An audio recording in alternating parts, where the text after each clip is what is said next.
Welcome to the Danny Clinkscale Reasonably Irreverent podcast. Insightful and witty commentary, probing interviews, and detours from the beaten path. Every once in a while, we have to bring out the big dog. Yeah. Oh, God help us. It's time for Danny Unleashed.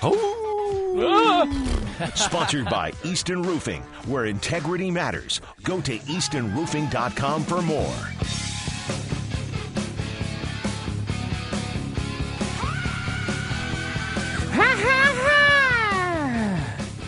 Nothing makes Jed happier than playing some old school Van Halen for Danny Clinkscale.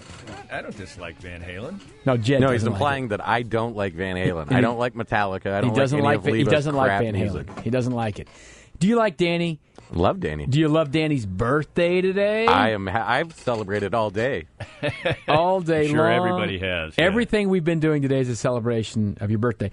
I went and talked to Devontae Graham to celebrate your birthday. I went and got a COVID test so I could go to Chiefs camp next week to celebrate your birthday. Danny, there are bomb pops in the freezer. Not that one out there. We're defrosting this for your birthday. You know we're what? eating free barbecue from Tommy Moe's Lost Bet. Devontae Graham was celebrating your birthday today. He was with was. a camp with a bunch of I think kids. you were all celebrating International Beer Day. Well, which that is could today be. also. Not yet, Danny. Yeah, I'll be celebrating that relatively soon. Get me to 6 o'clock. You're probably going to beat me to a beer, aren't you? I think I am. Yeah, we're having a little deck time. So, I will definitely beat you to the beer. How old a man are you now, Danny? That is a... We already said what we think it is earlier today on the air. Are you 10 years older than Kurtis, who's 55? I'm in that relative ballpark. Close. Happy birthday, buddy. Thank you. Happy birthday. I appreciate that. It's been a good birthday so far. I mean, I woke for some reason I woke up at 4 o'clock in the morning and couldn't go back to sleep, which doesn't happen to me very often. So that was a little annoying. But eventually, It happens when you turn 70. Eventually, I it did. starts- No, usually that shouldn't happen. But No, it does. oh, does it? Oh, my dad will, text or call at some ungodly hour. He's up early. Yeah, I don't like it. Did you hear yesterday? My I hope it does grandmother not become a theme. My grandmother turned 101 yesterday, Wowza! which I don't want any part of. What, But for sweet Grandma Jean, is she doing all right? I mean, she lives in an assisted living place and can't see anymore, so that's not great. Yeah, but I had a great grandmother who lived to 104 or 5, and the last couple of years weren't really pretty. She used to come to gatherings, and I was like, well, maybe I don't want to do that. My wife has two great aunts who are both over 100.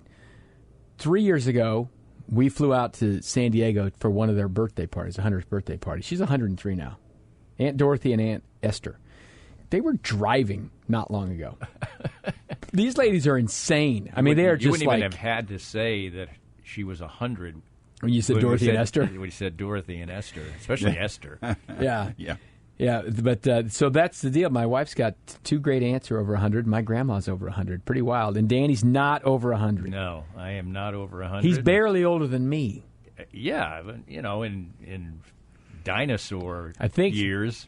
Depending on how you cut the demos up, we're in the same demo. Yeah, but that's probably right. We're out of some of the demos. Right. Like we share maybe the 35 to 65 demo, but we're not in the 25 to 54 anymore. Kurtis is out of the 25 to 54. I end up, you just surround yourself with people like your daughters who say, oh, Dad, there's no way that anybody thinks you're whatever age it is whenever the birthday comes up. So one of my daughters will be there to say that. So you're young and cool and hip. That's the thing. I feel like I am much cooler than my parents were when they were 51. Well, it isn't even bragging to say I am.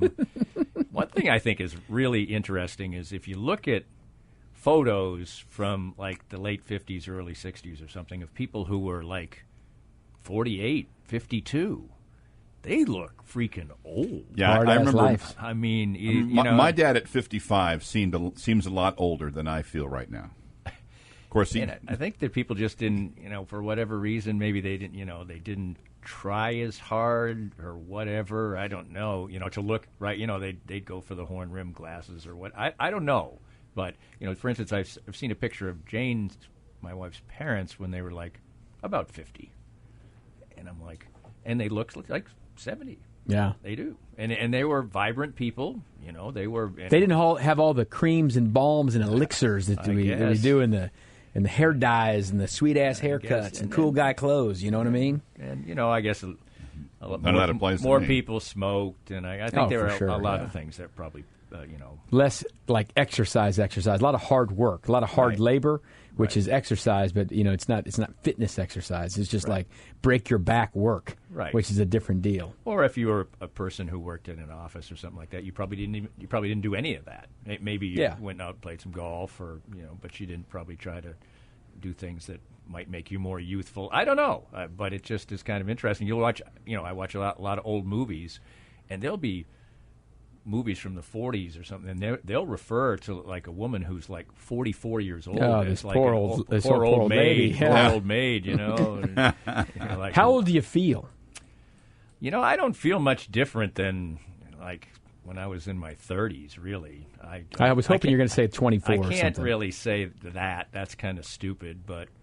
But I still work. Today I celebrated my birthday. This is purposeful. I said I am doing an hour on the elliptical. Mm-hmm. Okay, and I did it. Sounds like the worst birthday ever. I just said, old man's going to do an hour, and I started 18 out of 20 on the level. Yeah. Now it slowly drops. Right. You start and then you go down. And I was covered with sweat. It's a good start to the day. I could do an hour on an elliptical. I mean, you can sit on those things. Yeah, you don't even have to wheel turn them bar. on. They're a nice covered thing. You can sit there for a long time. Sit there. Your Just butt sit gets a and little watch. sore, but you're sitting around too long. But I can do an hour. It's like that Something to read. commercial from the guy from Schitt's Creek, the young guy who's encouraging people in the gym. That is a funny man, by the way. Yeah. He is a funny guy. So, anyway. You don't have to bleep that. So That's the name of the TV show, Jed. There are a It's lot called of... Schitt's I don't know what the rule is on that one, though. No, it's the show. So we'll see. He I looked know up, it's for the once show. he finally hears someone cussing. Apparently, I've been cussing on the air all week, and no one knew. And Danny says one thing, and Jed's like, "Oh Hey, wait a boy, minute. I actually it's an listened to- Emmy-winning TV show." I know I've seen episodes of it. It's highly overrated. I listened to Danny. It's funny.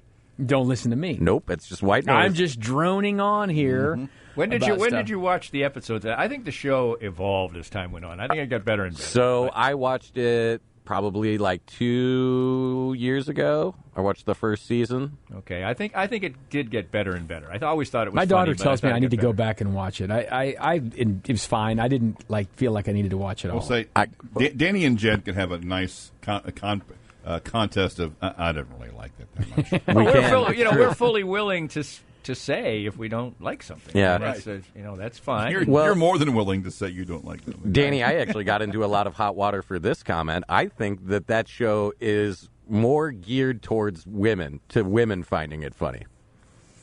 Like both of my sisters love it. That's the only thing they ever talk about. They have T-shirts. It's like me and The Simpsons for them. T-shirts. Well, Wow. I think women tend to find the gay character funnier than I think men do. Now, I Maybe. think he's funny as hell, but I think that they like him.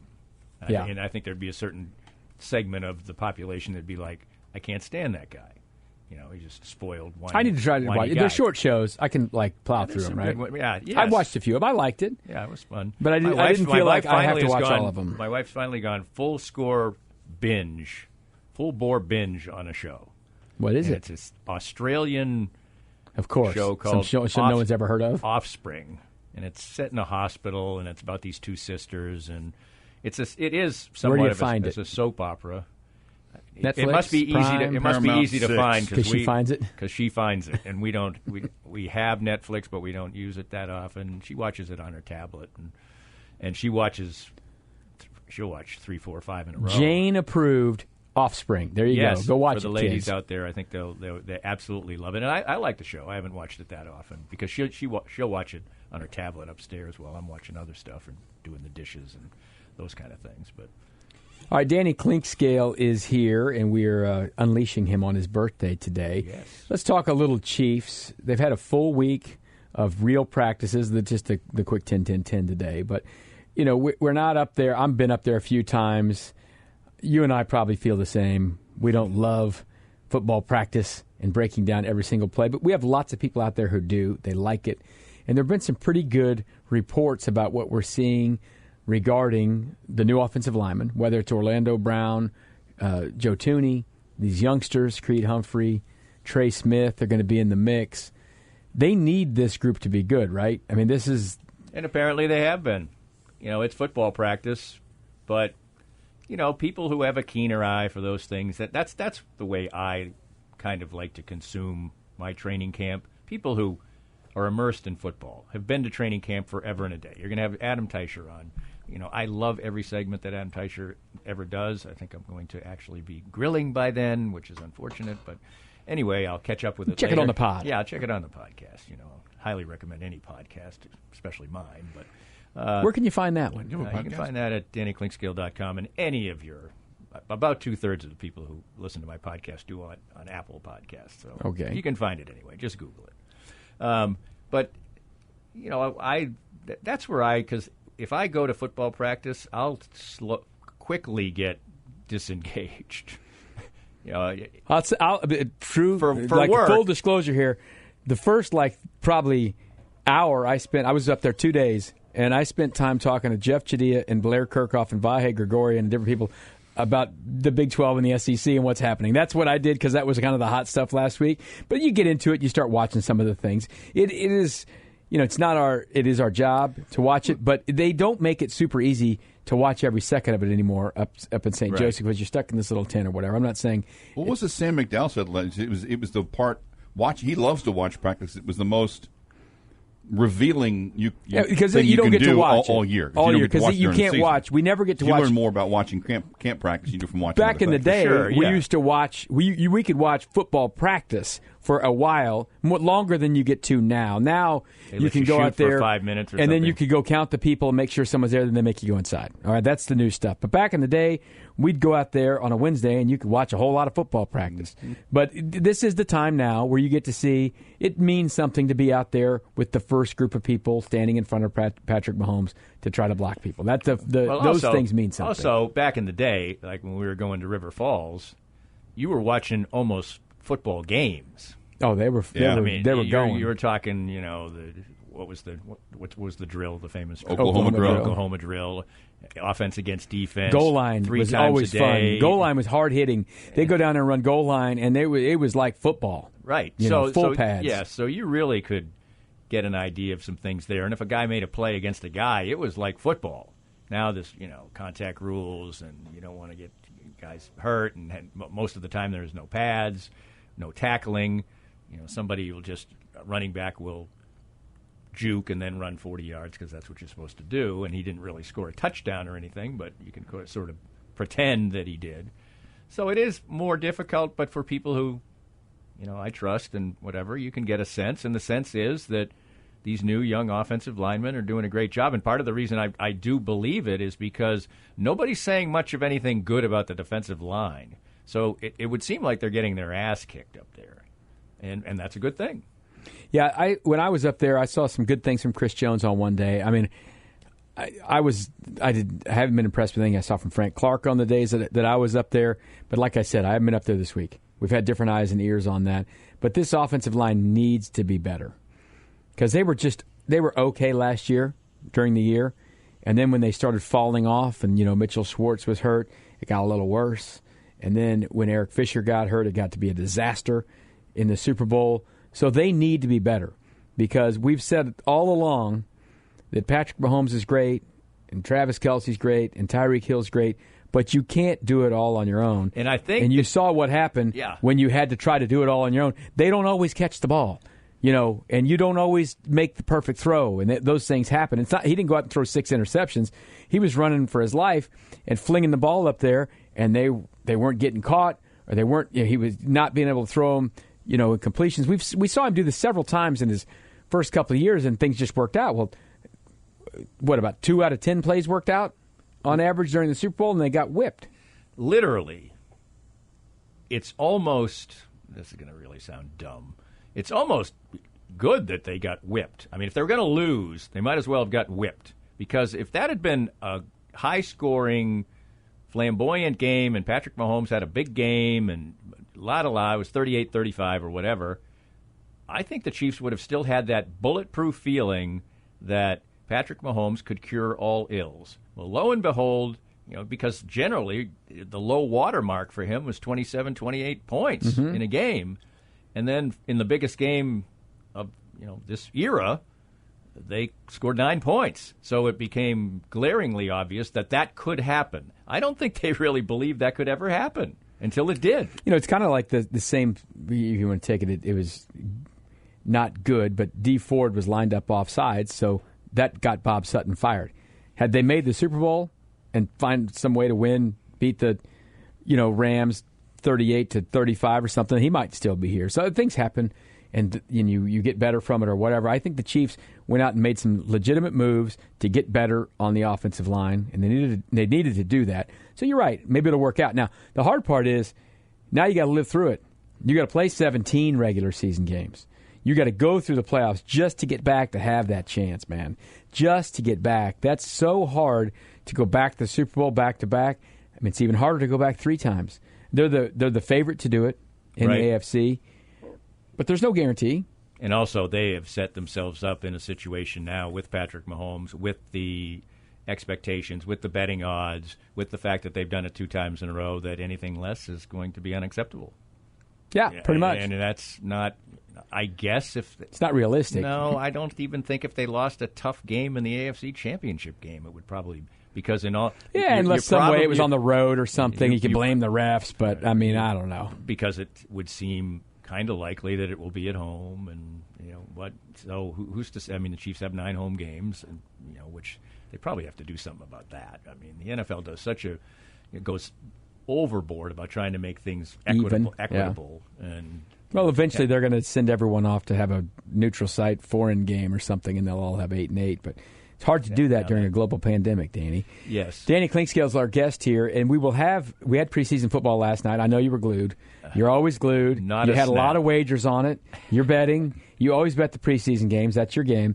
But I watched some of it. I was playing poker with some buddies, and I watched some of it. It was like, it felt good to see, and I hate preseason football. Plus those 2 uniforms, they look good. Look great together always. They look good, and it was it was a nice crowd there, and they've done some work at the Hall of Fame Stadium. But the Chiefs are going to have a preseason game next week, and I think that will be worth watching because there are some things that I'd like to watch. Do you think you will? Did you miss preseason football? Because my answer was I didn't miss it last year, but I felt like now I kind of missed it last year because I wouldn't mind watching some of it. Well, I think you just get football earlier. And for me, no, I won't necessarily miss it. I like watching regular season football games. I do. Football is not my favorite sport, but it's the most easily digestible product for television in the history of sport. Maybe except for track and field, which I'm watching a lot of now. But it was almost as if football, which was clearly designed long before there was television, it was almost like it was designed for television. Yeah, and you know what? And they kind of have even the crappiest television in the '60s was fine for football. Right. Well, then boxing was about all you could do on television for a while until it began. Got the proper lenses. Baseball was almost impossible. Hard to watch. But football, that's what the 2-minute warning is. That's a commercial break. That's what it is. It's a commercial break, so advertisers can make money and teams can get more money. That's the only reason they have that. There's no reason to say, let's just stop here at 2 minutes. They do that. So it is a very much designed, the replays, the angles, the timing of the sport, everything. The way the timing, there's time for a replay of every play. Works perfect. I mean, it is perfection as far as that is concerned. There'll be some more preseason games this week. You'll be watching. Not unless I fall asleep in front of the You'll television just check and your then bets wake, the and next then wake morning. Up. Yeah. You know what I found out the other day? Occasionally I stumble across that betting show on ESPN, and I can't believe the things you can bet on. So they're doing the pick of the day at the end. So I said, well, I'll listen to what people are saying about their favorite pick of the day. So that Doug Kazarian, or the guy who hosts the show, he's betting the over-under in a baseball game for the first 5 innings. Sure you can. Why not? Which I guess is a bet based clearly solely on the starting pitchers, sort of, because that's about how far they go now, if they do go that long. But I'm like, really? How many ways can you bet on a baseball game if you can bet on the over-under for the first 5 innings? Well, I'm waiting. I enjoy some of the pools, like on the Daily Fantasy you can bet. And these are bets that you can make these in some states. You can't make them here. I always like this one. This is a deal that I do on DraftKings. These are free things. I don't pay money because I'm cheap. I'd pay money for some things, but mostly not these. I like this. See what you would do. You can help me with these right here. Okay, all right. This is Sunday night baseball coming up this weekend. This is called late innings predictions for Mets and Phillies. The result of the first pitch of the 7th inning, a ball or hit by pitch, strike or foul or in play. Wow. Oh, my God. Which team will be the first to score after the 7th or later? Mets or Phillies, or neither team scores. At least that one. The first, total home runs over under half. Well, the first one's absurd. It's absolutely. I mean, you got to be the ones they have a on desperate man. The NBA ones or like woman. that. It'll say who scores the first basket of the game. What person, not team. At least there's only 10 guys out there. And one of the choices is always other. It's someone else because they usually give you 5 people, like 2 of the best guys on each team and whatever. But there's always something to bet on. As a former bookie, Danny, I would think you would embrace this very much. Not the absurd levels of that. I was a simple bookie who fleeced my young 8th grade schoolmates. So I fleeced Leabo yesterday on the Australia-USA game. I never made the bet. They're all on tape delay on the Olympics. I didn't bet him. We were making jokes throughout the day. I've told this story before. The Bruins back in the day when they first became good, right around 1970 or so, a little earlier than that maybe, when Bobby Orr came aboard. Anyway, they used to show their games on the West Coast. It had to be after expansion because so they'd show their games on the West Coast the next day at 7:30. Right. Okay, and there was this guy, and his little brother wasn't like that smart. He was only a year younger than him, and he used to bet. He used to bet. I didn't do this. Okay, he didn't. No. He used to bet his brother on the result of the game. God, I just can't beat you, man. You beat me every time on his bets. And he would give him like every score except for the final score. You go, oh, good, I'll take that. I got to win. And then after like 6 times, he finally, Don break it over Marblehead, and he finally figured it out. There's nothing like having a little brother to pick on, which is what my life was. I was the recipient. I was the recipient as well. I was the subject, well. not the whatever the. I had a brother who was just a year younger than me, but I did not. In fact, he was. You're a wonderful person. He was more likely to, be the one who spit in my face or something. Oh, there's more stories from Danny's life next on the program. More of Danny's Reasonably Irreverent podcast after this. Joe Spiker, owner of Easton Roofing here. Well, it stormed. The last thing you want to mess with is dealing with it, but now you're stuck with dozens of people knocking on your door telling you everything they think you want to hear. Do not trust your biggest asset to a company that lies dormant until it storms, only to change their name and wither away after their substandard work is complete. Call Easton Roofing for a free roof evaluation. 913-257-5426. 913-257-5426. Easton Roofing. Integrity matters. All right, the show's Kansas City Barbecue burnt end of the hour answer. 2 pitchers have struck out 15 batters in their major league debut. I asked for either one.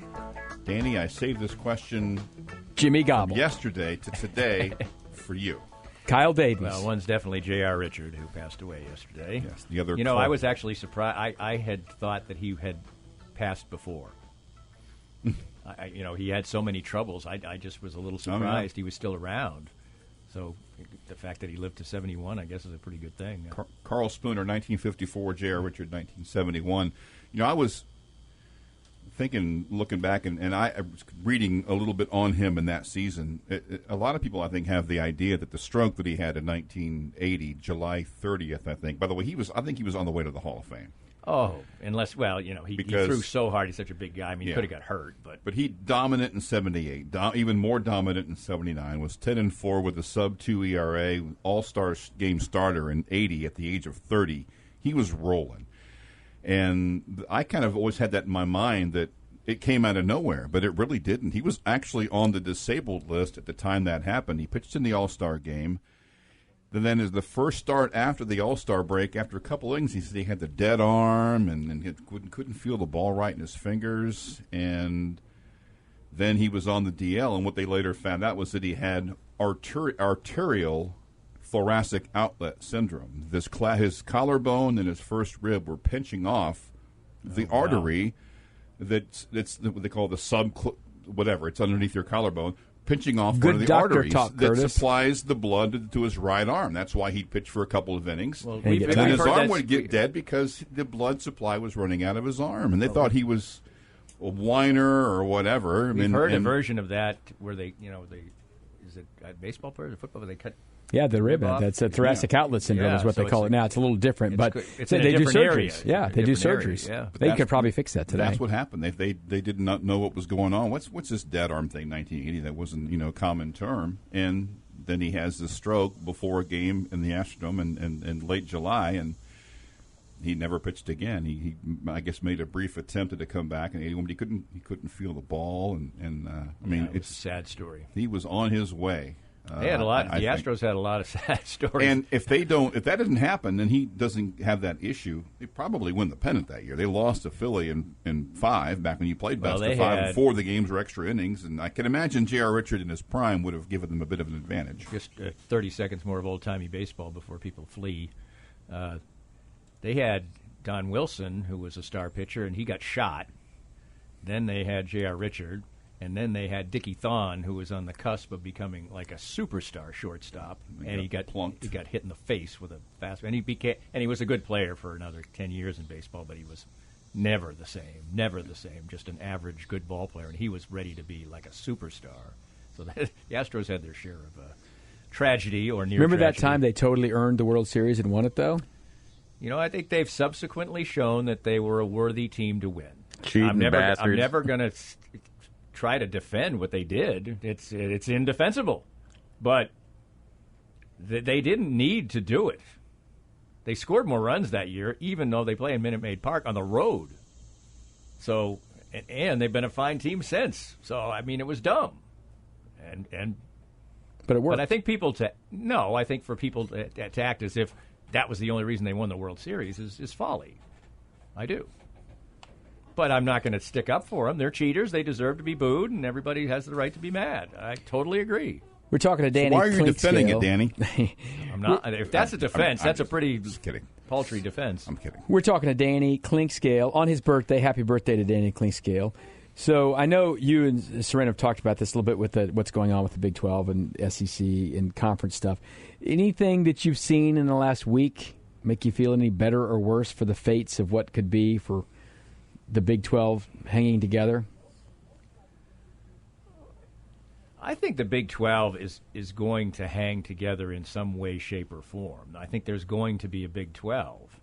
But whether it's going to be like the latter-day Big East in football or, everybody's kind of maybe at Boston College at best or, they're in the ACC. But Now. Yeah, but I still don't have a feel that it's going to be anything anybody's going to be really fired up about, but I think there's a lot of incentive and a lot of ability for them to stay together as a viable conference, and the brand is going to be more important to have it perceived in a better way than if they were to be the AAC or something. I can't even remember what platform I did this. I do so many.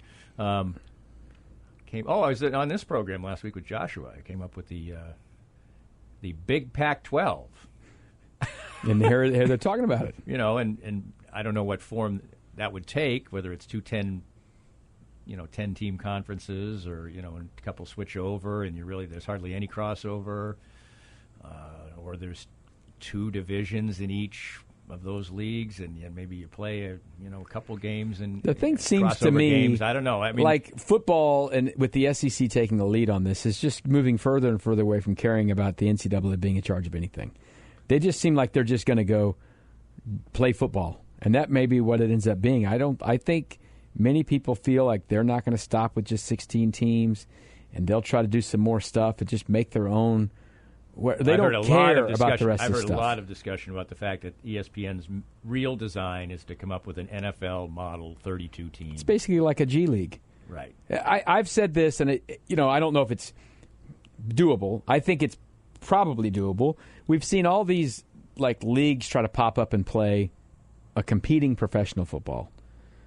We saw that with the USFL, World League back in the day.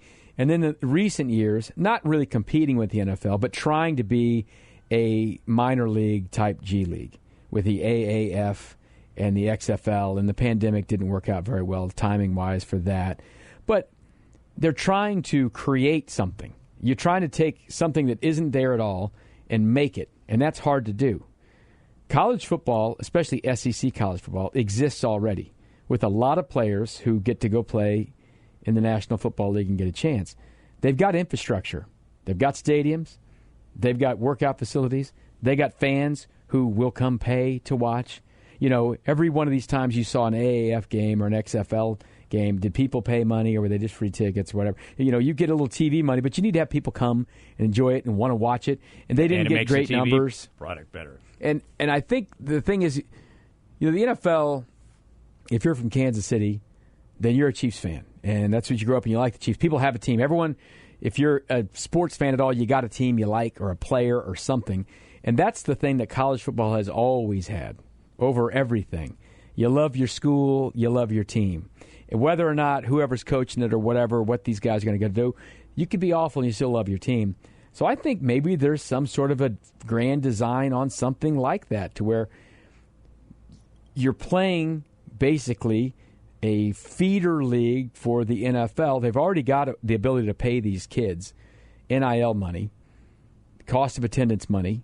So are you talking about a model where they don't even have to go? They don't. Don't go to school. It's a facade, anyways, that they're going to college. But why not? Why couldn't they just go there? And these schools are all their own athletic departments. They're not taking. Most of them aren't taking a large amount of money from the university. They run themselves on donations. If they just funnel the money straight through there, maybe that's some sort of a possible way to do it. Now, listen, if you want to go to school, go do it. If you want to do it and play football and do all that, it's kind of a joke. They've already the student-athlete thing is over. It's been done for years, and it's especially over now they're allowing them to transfer to any school they want, anytime they want, and to get paid off their own likeness. I do think in the last 10 years or so, maybe a little bit longer, I think that they probably go to class and study more than they did 25 years ago. Well, yeah, because now there's a penalty for not doing it. Right. The APR is a penalty. Right. They assigned, there was people there. Right. If everyone you knew who was in college, who flunked out of college, had someone assigned to make them go to class, they probably would. And to drag them to lab. Yes. And, to have a study hall and check your grades every day. Right. How many people did you know in college who just flunked out? Quite a few. Yeah. I mean, I remember working with guys. Not like they were dumb or something. No, they just didn't go. Right. So, you know, if you're a college football player at a Power 5 school, I'm not talking about watching, you know, Last Chance U where there's one academic person for an entire junior college. I'm talking about you go to football at a Big 12, Big 10 SEC school or whatever. They've got people who will make sure that you go to class. Oh, yeah. Some of the they will check your grades every day. Like Jayhawk Towers or whatever, or wherever they live now. And no, they don't live in the fancy one, so I think it is Jayhawk Tower. They're somewhere, but they go check. They knock on the door. Come on, it's time for class. Get up, let's go.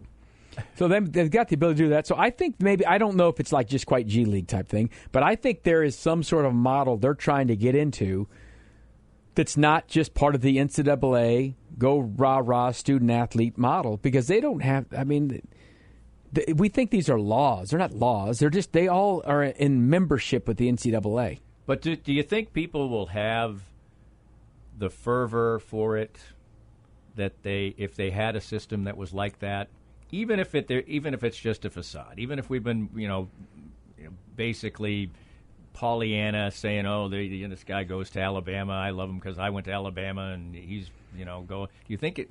Well, I think it's got a better chance. It probably wouldn't be the exact same, but it certainly has a better chance than if there's the Birmingham whatever XFLs. Well, I agree with that. We're going to have Devontae Graham interview. I talked to him earlier today. The Greensboro Swarm. Okay, he played G League for like a month. It's better to be on a college campus as a big time athlete than it is to play in the G League. It just is. Yeah, except for. Really, no minor leagues have worked that great. For a while, hockey did really well. That was a very good minor league, and I don't quite know why that worked so well. I know why it did at first, because there were 6 NHL teams. Yeah, and there was a whole bunch of good players elsewhere. Yeah, so there was that. But mostly, except for minor league baseball, which in part is really just the idea of getting out in the summertime and enjoying, being outside and, not really even caring if the team wins or loses, minor league sports don't work so well. I mean, football obviously has never worked. Basketball, they have it, but they're trying. But nobody goes. Yeah, they don't go to the games. You it's watch not fun. Games. I mean, if a guy's making $80,000 or something, or $100,000 or whatever the G League salaries are, I mean that's fine. It's great. Yes. But no one goes and watches it. People don't care about it. Right. And how many of them get to go to the NBA to start with? There's a lot more jobs in the NFL than there are in the NBA. Right. A lot more. Okay. So we'll see. I'm not saying it's something that's doable, but I just think Soren's talked about this a bunch. There's no academy system for football. There's no right. G League. There's no minor leagues. There's no nothing because we have this thing. It's the most successful. And also these leagues are just delighted right now because that model was starting to crumble. We already saw it in the NBA where guys were now just starting to just say, I'm going to play in the G League right away. I'm not, I can get a shoe contract and I can make a viable living. I'm just going there. Or they're going over to China or whatever. And so they were starting to see that happen. And now so they stepped up and they had to put real money into the G League. And the NFL has never had to do anything like that. And they're getting players for free. And now the NIL has sort of saved a situation where they were about to maybe have to develop that system for themselves. And now they, at least for the time being, they don't. Yeah, they don't.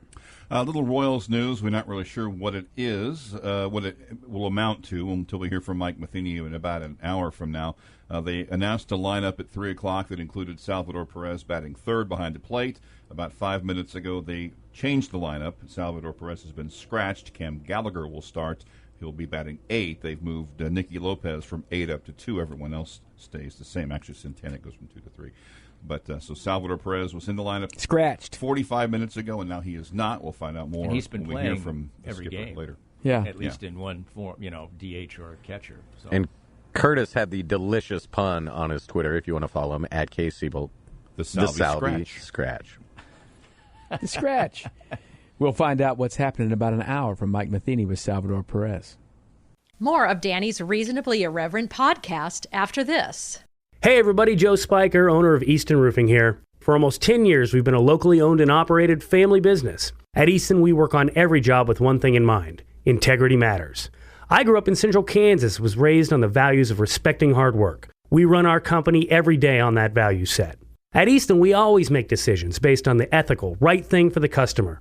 That's what integrity means to us. So if you have any questions about your roof, give me and my team a call, 913-257-5426, Easton Roofing. Integrity matters.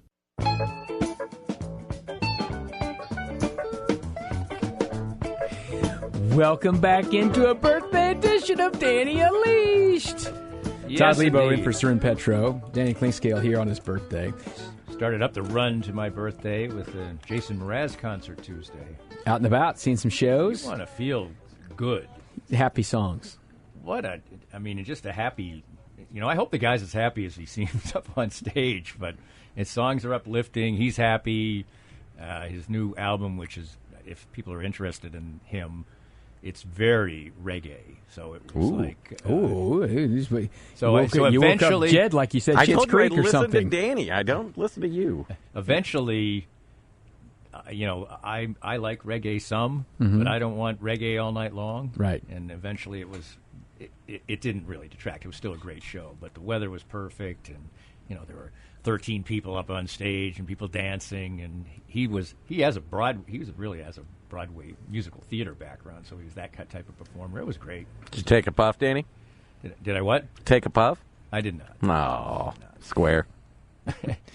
I was with my wife for one Total thing. square. We had to sit away from other people. Right. So that was another good thing about it. It was a good crowd, but not packed in there at Starlight. What a beautiful venue that is, too. Oh, what a great place. It What a is. great place. It Seen is. some fun shows there. All right, Danny, the Royals are off to St. Louis now. We were just talking about before the break. Salvador Perez scratched. We'll find out more about that in just a little bit. But, they're going to lose games, win games, whatever. I'm liking some of the things I'm seeing from what I think will be the most important part for them to be a good baseball team eventually, and that's the young pitching doing fairly well. Are you encouraged at all with what you've seen in the last couple of weeks from some of these young pitchers? Yes, because it was looking pretty dreadful, like this was going to be a season that was going to be lost in every way. Not just the fact that they were not winning games, but the fact that, Lynch came up and he was terrible. And Coar came up and he looked like he just never had played baseball before, or wanted to be anywhere but on a baseball field. And then Lynch came back and really put three very solid, performances together. Really good one first, and then backed him up against two very good offenses with at least a good performance fighting through. So, and Bubic has been better.